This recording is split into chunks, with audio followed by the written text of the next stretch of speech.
Centre का रुख करते हैं। वर्षा मेरी सहयोगी लगातार मौजूद है। वर्षा, क्या जानकारी है?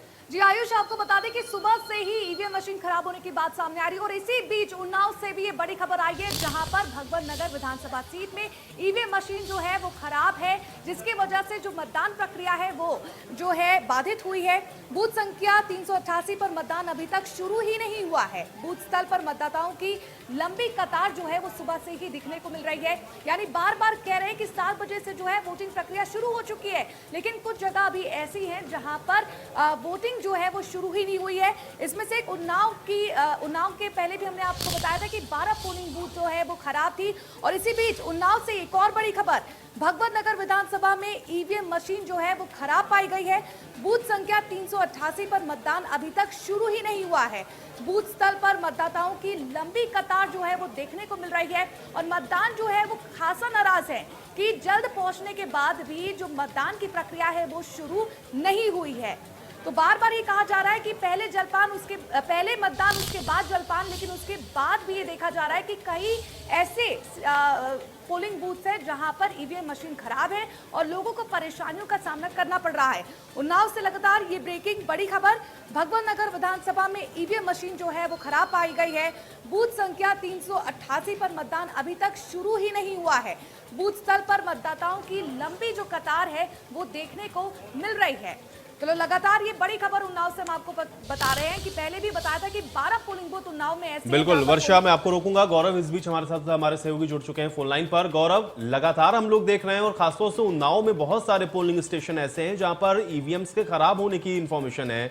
अब देखिए 3 घंटे या 2.5 घंटे का जो समय है पोलिंग शुरू हुए हो चुका है। कई तो पोलिंग स्टेशन ऐसे हैं जहां पर वोट भी कास्ट नहीं हो पा रहा है। जानकारी क्या है और क्यों ये इतनी खबरें आ रही हैं बार बार ये पोलिंग मशीन के खराब होने की, ईवीएम मशीन के? जी बिल्कुल, मैं आपको बता दूं कि उन्नाव में जब से सुबह से मतदान शुरू हुआ है 7 बजे से, तब से अभी तक लगभग कई जगह पर ईवीएम मशीन खराब होने की सूचना प्राप्त हुई है, जिसको लेकर जो स्थानीय जिला प्रशासन है उसके जरूर हाथ पांव फूलते नजर आ रहे हैं, क्योंकि कहीं ना कहीं मतदान जो है वो प्रभावित हो रहा है। जो उसका परसेंटेज होता है वो कहीं ना कहीं घटता दिख रहा है, क्योंकि जिस तरीके से अभी सुबह 2 घंटे का जो रुझान आए हैं वो उसमें 9% ही मतदान हो पाए हैं सिर्फ 2 घंटे में। तो कहीं ना कहीं इसका एक जो प्रभाव है, जो असर है वो देखने के लिए मिल रहा है कि जो मशीनें हैं वो लगातार कहीं ना कहीं अलग अलग बूथों पर क्षेत्र के वहां पे ईवीएम मशीन और कहीं वीवीपैट मशीन खराब होने की सूचना लगातार प्रशासन को भी मिल रही है। तो कहीं ना कहीं उसको भी ठीक कराने की जद्दोजहद में प्रशासन लगा हुआ है और कहीं ना कहीं और जो वोटर है उसके अंदर नाराजगी है, क्योंकि सुबह सबसे पहले वो कम भीड़ के चलते मतदान करने के लिए पहुंचता है और सुबह का समय है, लगभग 10 बजे का टाइम हो रहा है। तो इसलिए लोगों के अंदर भी खासी नाराजगी देखने के लिए मिल रही है, जहां पर ईवीएम मशीन और वीवीपैट मशीन खराब होने की सूचना मिल रही है। जी बिल्कुल, बहुत शुक्रिया गौरव इस बातचीत और जानकारी के लिए। तो जाहिर बात है और लाजमी है कि जो मतदाता हैं उनका नाराज होना भी और परेशान होना भी, दोनों ही, क्योंकि 7 बजे से आप देखें पोलिंग शुरू हुई। पोलिंग से पहले ही तमाम मतदाता ऐसे थे जो कि पोलिंग स्टेशंस पर पहुंच गए, लेकिन आप देखें कि लगभग 2.5 घंटे से भी ज्यादा का समय अगर बीत रहा हो और ईवीएम मशीन खराब हो या वीवीपैट मशीन खराब हो, आप समझें उस मतदाता की सिचुएशन को जो कि घरों से बाहर निकला है वोट करने के लिए, निश्चित तौर पर उसका परेशान होना लाजमी है। लेकिन अब टेक्निकल इश्यूज हैं, कुछ फॉल्ट्स हैं जिनको लगातार सही करने की कोशिश की जा रही है और अब देखना यह है कि जहां जहां भी ये मशीनें खराब हैं उनको कब तक सही किया जाता है। लेकिन आज नवनीत सहगल के द्वारा भी क्या कुछ कहा गया वोट कास्ट करने के बाद, इसको भी सुनिए। मैंने आज अपने मताधिकार का उपयोग किया है। मेरा सभी नागरिकों से अपील है, अनुरोध है कि मतदान करना आपका जहां एक और संवैधानिक अधिकार है, वहां आपका एक सामाजिक दायित्व भी है।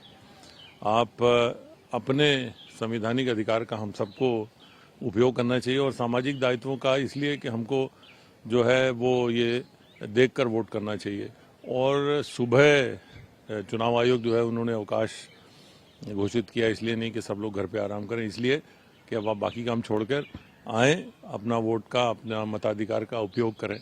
मैंने आज अपने मताधिकार का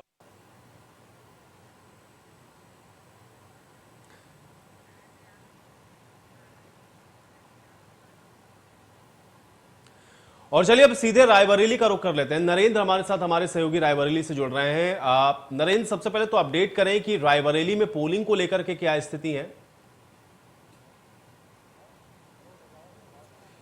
देखिए 9 बजे तक के रिजल्ट आए हैं जिसमें 8.39% जो है वोटिंग हो चुकी है, लेकिन अब आने वाले समय में वोटिंग बढ़ेगी क्योंकि सुबह जो लाइनें नहीं थी अब इस समय पोलिंग बूथों पर भीड़ देखी जा रही है, धूप भी निकली हुई है और इस तरीके से धीरे धीरे मतदान बढ़ेगा। परसेंटेज आने वाले 3 घंटों में ज़्यादा बढ़ जाएगा। हालांकि मैं रायबरेली के मुख्यालय पर खड़ा हूं, सदर क्षेत्र है विधानसभा का, और यहां पर आप देख सकते हैं कि लगातार वोटिंग चल रही है। महिलाएं भी बड़ी संख्या में आ रही हैं और तमाम यूथ भी वोटिंग करके अभी निकले हुए हैं। तो निश्चित तौर पर यहाँ पे वोटिंग ज्यादा होने की संभावनाएं हैं जिस तरीके से वोटिंग चल रही है। जी नरेंद्र, आपके आसपास जो लोग हैं जरा उनसे बातचीत करिए, क्योंकि सभी हमको लग रहा है कि वहां पे मतदान करने के लिए पहुंचे हैं। मुद्दे क्या हैं थोड़ा ये समझिए और बातचीत जरा करिए। आपके आसपास लोग हैं और कोशिश करिए अगर किसी महिला से बातचीत कर सकें तो और बेहतर होगा। बिल्कुल हम बात करते हैं। आप लोगों ने वोट किया? जी। तो यहाँ पे रायबरेली के स्थानीय मुद्दे क्या हैं जिसको लेकर के आप लोग वोट कर रहे हैं? तमाम पार्टियां आपकी बार मैदान में हैं, पिछली बार गठबंधन हुआ था और इस बार अलग अलग है, उसका क्या असर है? और आदित्य सिंह ने यहाँ पे पार्टी भी बदली है। जी देखिए, सबसे पहले मैं कहना चाहूँगा कि यहाँ का जो स्थानीय मुद्दा है जो है थोड़ा सा विकास का होना चाहिए। और पीछे जननायक स्वर्गीय विधायक अखिलेश सिंह जी 30 साल से विधायक रहे यहाँ पे, उन्होंने काफ़ी कुछ काम किया है, बहुत काम किया उन्होंने। और उनकी बेटी है और यहाँ मैक्सिमम वोट और जो है हम लोग का वोट जो है बीजेपी में ही है। और बिल्कुल, क्या क्या क्या मुद्दे हैं आप लोगों के यहाँ पे? मुद्दों की बात की जाए, आप किसको वोट किए हैं, क्या नहीं किए हैं, मुद्दों की बात की जाए कि किन मुद्दों के आधार पर कर रहे हैं? क्या जातीय समीकरण ज्यादा हावी हो रहा? नहीं, स्थानीय मुद्दा केवल सुरक्षा का है, सुरक्षा के अलावा कोई मुद्दा नहीं। आगे आपने वोट कर दिया? हाँ बिल्कुल वोट कर दिया। तो यहाँ रायबरेली के क्या मुद्दे हैं? रायबरेली का देखिए विकास ही मुद्दा है। योगी जी है हमारे और यो विकास का पूरा चारों तरफ विकास फैला हुआ है, तो हम लोग उन्हीं का ही सपोर्ट करने आए हैं। क्या रायबरेली में कोई यूनिट वगैरह कुछ लगी क्या है कि? चलिए मैं आपके पास वापस लौटूंगा, लेकिन इस बीच सीधे रुक कर लेते हैं ब्रेकिंग सेंटर का। हमारे साथ हमारे सहयोगी वर्षा मौजूद है। वर्षा, क्या जानकारी है?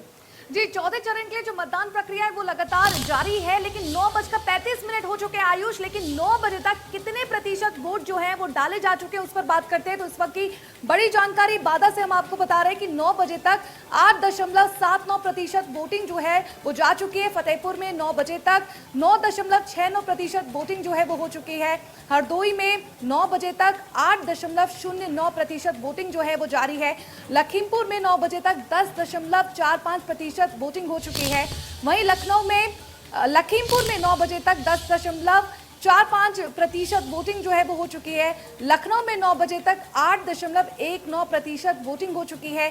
पीलीभीत में 9 बजे तक 10.62% वोटिंग हो चुकी है। वहीं रायबरेली में 9 बजे तक 8.00% वोटिंग हो चुकी है। और रायबरेली का ही रुख करते हैं। नरेंद्र हमारे साथ लगातार मौजूद है। नरेंद्र, क्या जानकारी है? जी, रायबरेली में वोटिंग चल रही है। मैं सदर पे खड़ा हूँ, ये मुख्यालय है और यहाँ पर लगातार वोटिंग हो रही है। अभी हमारे सामने एक आई हैं महिला हैं, ये वोट करके आई हैं। तो क्या मुद्दे हैं, किस आधार पर वोट कर रहे हैं? तमाम पार्टियां आपके पास आई होंगी वोट मांगने के लिए। भैया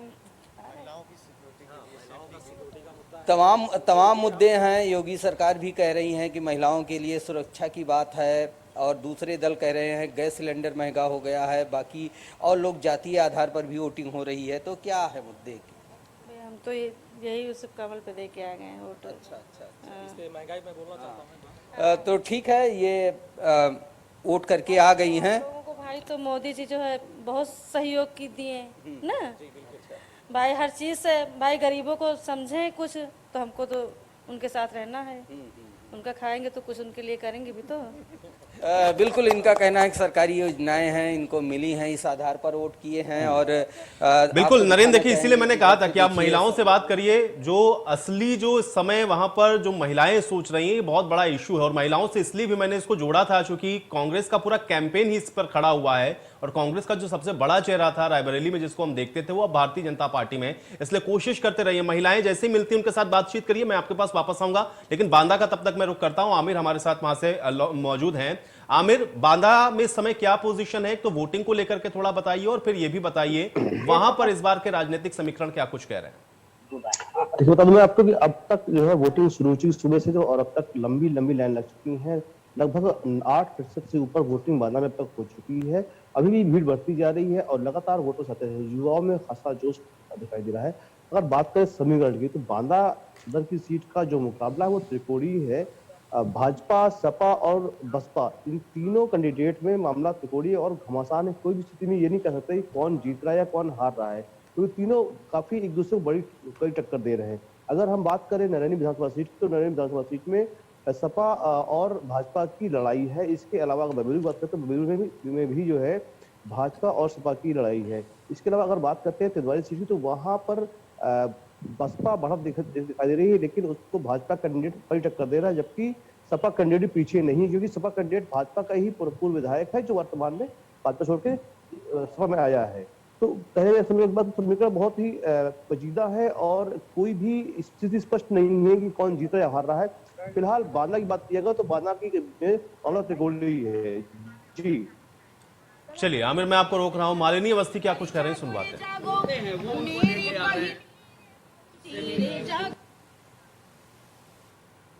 तो चलिए, मालिनी अवस्थी कुछ कह रही थी, हम आपको सुनवा रहे थे और हमारे सहयोगी लगातार हमारे साथ बने हुए हैं। नरेंद्र, एक बार फिर से मैं आपके पास वापस आता हूं।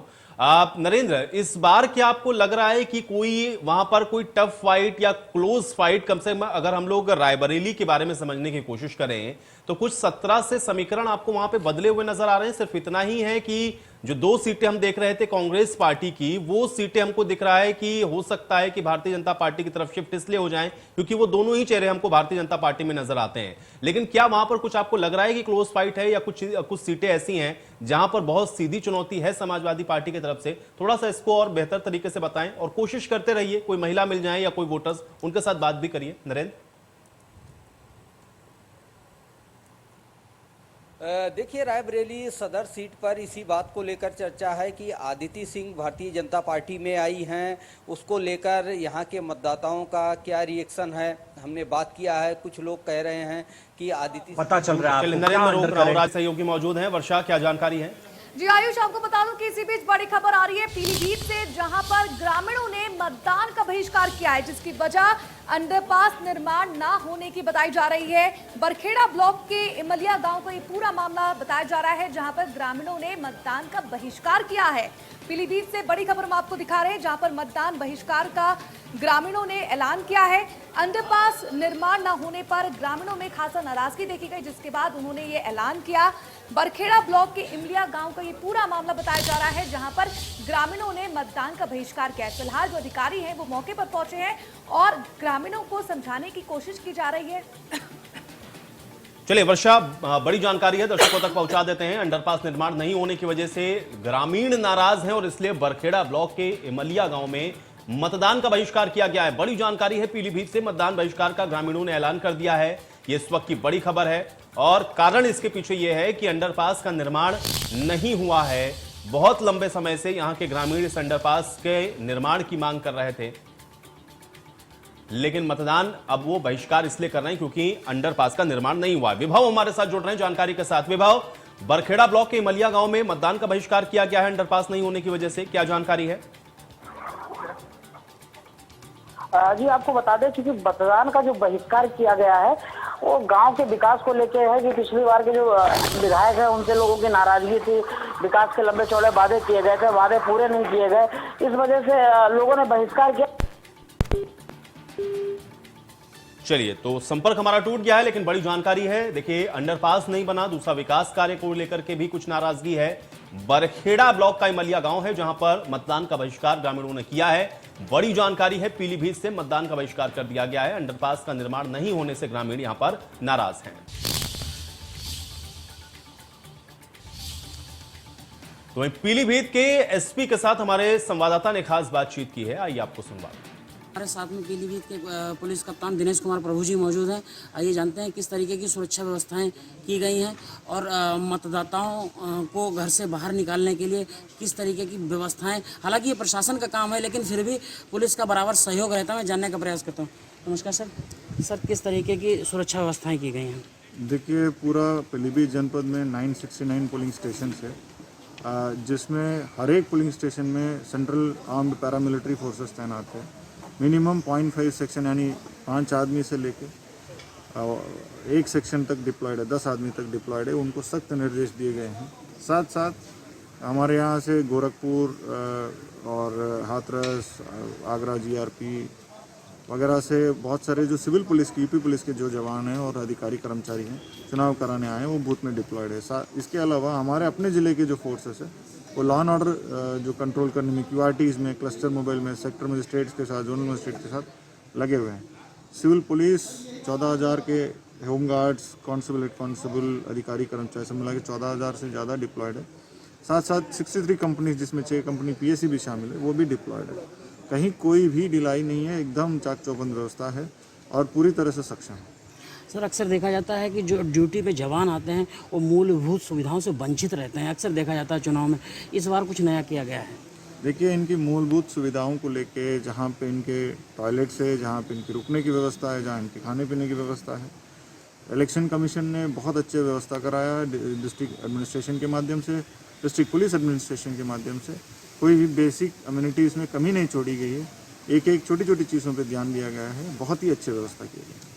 जैसा कि आप देख रहे थे कि पीलीभीत के पुलिस कप्तान दिनेश कुमार प्रभु जी बता रहे थे कि किस तरीके से छोटी छोटी जो मूलभूत सुविधाएं होती हैं उनको दिया गया है। यहाँ के जो जवान हैं पैरामिलिट्री फोर्सेज के, उनको दी गई हैं और सुरक्षा के चाक चौबंद इंतजाम किए गए हैं, जिससे कि किसी भी तरीके की कोई सुरक्षा में चुनाव के दौरान चूक ना हो सके। पीलीभीत से इंडिया न्यूज़ के लिए विभव शर्मा।